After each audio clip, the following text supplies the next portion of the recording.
Slava lui Dumnezeu stă în ascunderea lucrurilor, iar slava împăraților stă în cercetarea lucrurilor. Proverbele 25, versetul 2.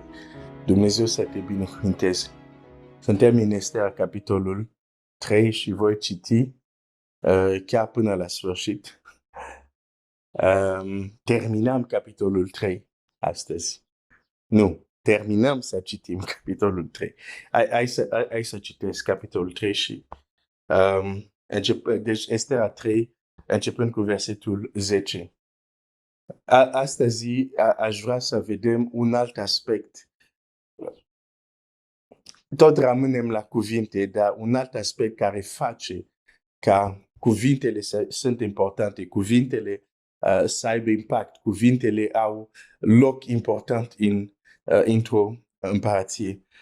Săptămâna trecută am vorbit despre audiența, locul de unde omul vorbește sau starea interioară spirituală de unde vorbește. Și astăzi aș vrea sau săptămâna asta aș vrea să vorbesc de un alt aspect care face ca cuvintele să aibă impact. Dacă nu aș vorbi de acest aspect, e ca și cum e incomplet, adică cel puțin pentru mine, e incomplet ceea ce am vorbit. Am vorbit doar de o fațetă și am uitat alta care e destul de important. O să vezi despre ce vorbesc imediat. Estera 3 de la 10, început cu 10. Împăratul și-a scos inelul din deget și l-a dat lui Aman, fiul lui Amedata, Agachitul, vrăjmașul iudeilor. Și împăratul a zis lui Aman: îți daurez și argintul și poporul acesta cu el, fac cu el ce vei voi. Logofeț împăratului a fost chemat în a treia zi și zi a lunii întâi și au scris în totul cum a poruncit Aman mai marilor, oștirii dregătorilor, fiecare ținut și capetenilor fiecare popor,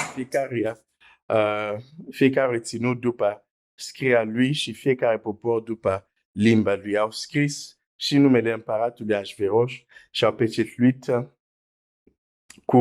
au pecetluit scrisorile cu inelul împăratului. Scrisorile au fost trimise prin alergator în toate ținuturile împăratului ca să nimicească, să omoare și să piardă pe toți iudei tineri și bătrâni, prunci și femei, și anume într-o singură zi, în ziua 13 a luni, a 12, adică luna Adar, și să li se pradă averile. Aceste scrisori cuprindeau poruncă împăratului, care trebuia vestite în fiecare ținut, și îndemnau pe toate popoarele să fie gata pentru ziua aceea. Alergători au plecat în grabă mare după porunca împăratului. Porunca a fost vestită și în capitala Susa, și pe când împăratul și Aman stăteau și beau, cetatea Susa era îngrozită. Am terminat Estera, capitolul 3. Pentru cei care considerat că am stat aici prea mult, puteți să vă bucurați. Am terminat, dar am terminat de citit. Ok, mai avem anumite lucruri de văzut. Și anume, Aman vorbește și cuvintele lui au greutate, au putere, pentru că a primit inelul împăratului. Da?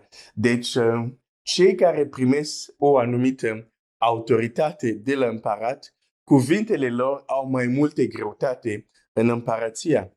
Și Aman va vorbi. Și ceea ce este interesant, deși Aman vorbește, când pleacă poruncă, Biblia spune porunca împăratului. Nu zice că este Aman. Ideea distruge poporul nu a fost ideea împăratului. Cuvintele să zic, în poruncă nu sunt cuvintele împăratului. Singurul lucru care este împăratului este peceta lui peste, semnătura lui peste acea poruncă. Restul vine de la Naman. Dar când pleacă, se zice poruncă împăratului.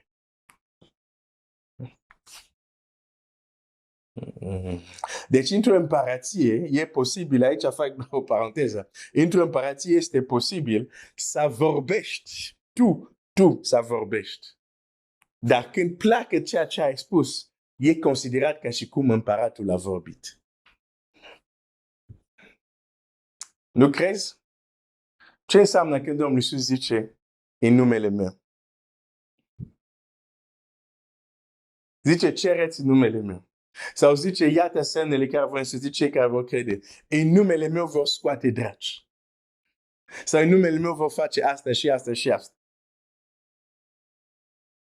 E posibil într-o împărație, dacă ai primit autoritatea împăratului, să vorbești tu, dar când pleacă vorba, e considerat că împăratul a vorbit, nu tu.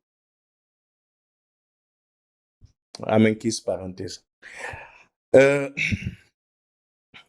În fine, dar sigur a primit autoritate, cuvintele lui au greutate, dar acum, în mod practic, ce dă greutate la cuvintele lui?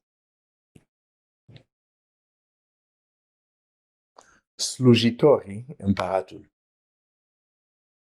Slujitorii împăratului. Acesta e celălalt aspect. Cuvintele lui Aman nu ar fi avut putere dacă nu existau slujitorii împăratului. Pentru că nici el, nici împăratul nu o să miște niciun deget. Ei vor vorbi doar. Dar cine va executa? Slujitorii împăratului. Unii din ei sunt cei care scriu. Alții sunt cei care alergă și aducă vestea. Alții sunt cei care vor executa porunca. Dar slujitor împăratului e cealaltă fațetă care dă greutatea cuvintelor. Hai să citesc un psalm pentru a ilustra, sau nu a ilustra, a vedea de fapt ce zice Scriptura legat de asta. Psalmul 103,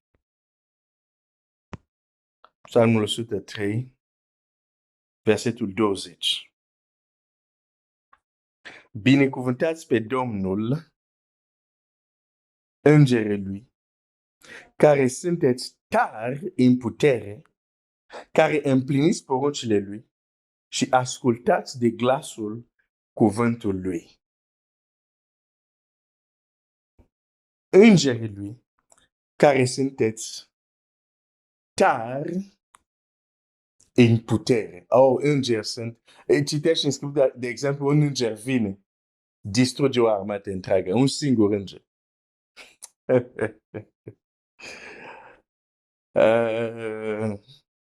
Îngeri sunt tari în putere.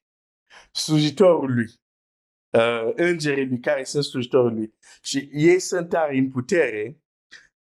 Și pentru că ei sunt tari în putere, unii din ei, tocmai ei împlinesc, ei duc la împlinire poruncile lui.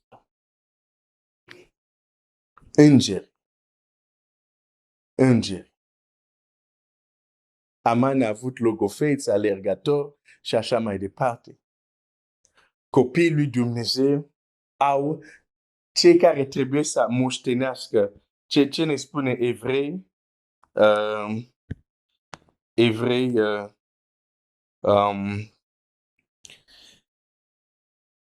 Evrei imediat. Evrei 1:14. Nu se doare toți dur, slujitoare, trimis să îndeplinească o slujbă pentru cei ce vor moșteni mântuirea.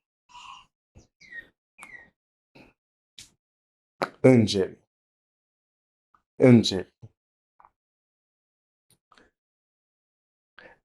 Dar aș vrea imediat acum când citesc și vorbesc despre lucrarea lor, imediat va trebui să spun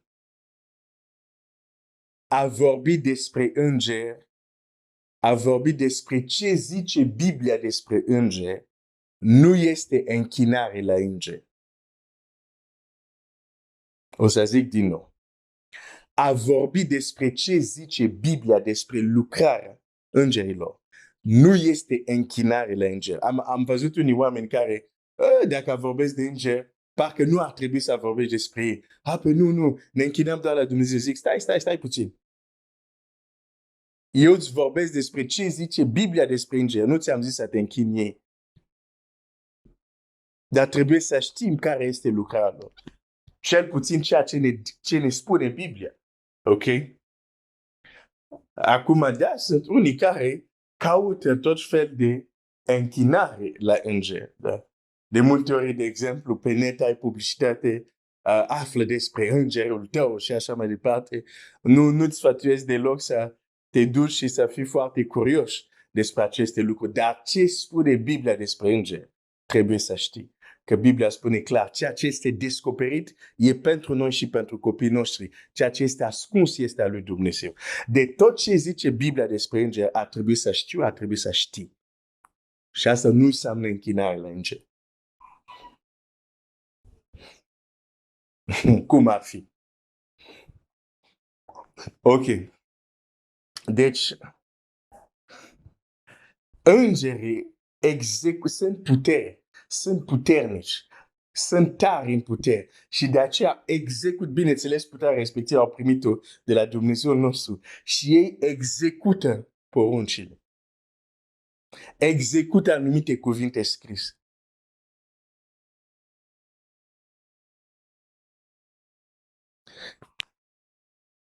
Și este o latură care de multe ori ignorăm sau la care nu ne gândim.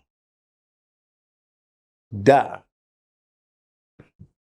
în lucrurile spirituale, de multe ori ceea ce nu știi devine un obstacol. Ceea ce nu știi devine un zid care nu reușești să treci. În cele spirituale mai bine știi decât să nu știi. Sunt unii care preferă să simplifice totul și zic, nu vreau să-mi bat capul prea mult. Păi, stai puțin. Dacă este descoperit, este în Scriptura, de ce zici nu vrei să-ți bați capul? Hai să citim, să vedem ce zice Biblia.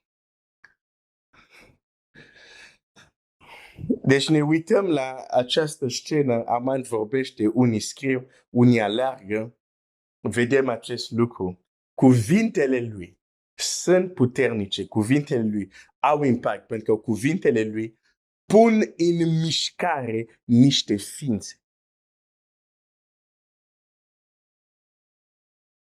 Nu există abracadabra. O să zic din nou. Nu există abracadabra. Ce numesc eu abracadabra? Adică ceva să se întâmple doar așa. Nu există. De exemplu, dacă un om a poruncit unui munte să se miște și chiar muntele respectiv se mișcă, fi sigur că nu este vocea lui, nu este tonalitatea lui care a mișcat muntele respectiv. Înainte să se miște muntele respectiv, cuvintele lui a mișcat ceva destul de puternic pentru a mișca muntele. Pentru că nu există abracadabra. Lucrul nu se întâmplă doar așa. Există mereu cauză și efect. Chiar că nu vedem.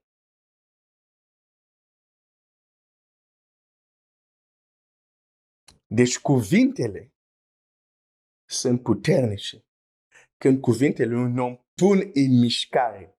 Nu vânt. Pun în mișcare ființe. Îngeri.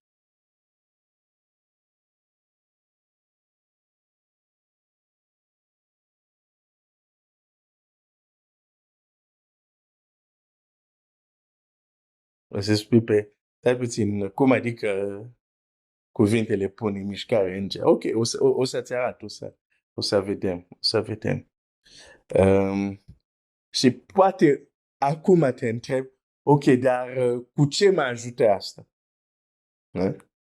Că deja, mai ales astfel de subiecte, mulți să zică, cu ce mă ajută să știu asta? Ok, cu ce te ajută? Deja te ajută să știi exact ce se întâmplă în anumite situații. De ce anumite lucruri se întâmplă și de ce unele nu se întâmplă. Când înțelegi mecanismul în spate unui principiu, ești mai, cum să spun, ești mai sigur. Și când nu funcționează ceva, poți să-ți dai seama ce nu funcționează. Cu ce te ajută?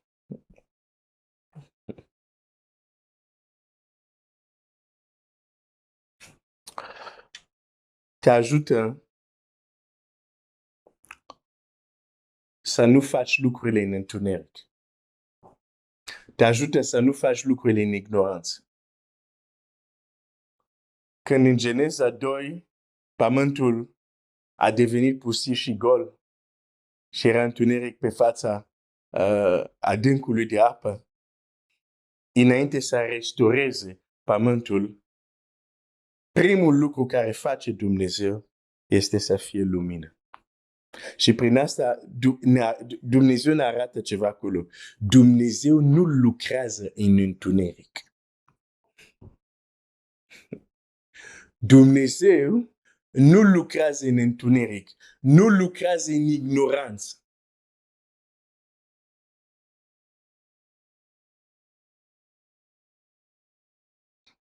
La asta te va ajuta. Pentru că când noi suntem ignoranți unor lucruri, ceea ce nu ne dăm seama, până nu se face lumină, și îmi place expresia asta în limba română, până nu se aprinde becul, există lucruri care Dumnezeu nu le face. Nu pentru că nu vrea, dar pentru că nu lucrează în întuneric. Îți pun o întrebare foarte simplă. Un om poate să fie mântuit fără să audă de Iisus? Nu. Primul lucru trebuie să audă, să creadă și apoi poate să fie mântuit. Deci în ignoranța Mântuitorului, oamenii nu pot să fie mântuit. Deși Dumnezeu vrea să-i mântuiască. Tot așa există lucruri care poate Dumnezeu vrea să le facă în viața ta, dar din cauza întunericului, adică ignoranței, nu le faci. Și ceea ce vreau să împărtășesc cu tine aceste zile este să primim puțin lumină din Scriptură, să înțelegem anumite fenomene. Din moment ce sunt descoperite în Scriptură, sunt într-un teren sigur. Nu m-am dus să le caut în nu știu ce carte. Sunt în Scriptură. Deci dacă sunt acolo, înseamnă că Dumnezeu vrea să le știu.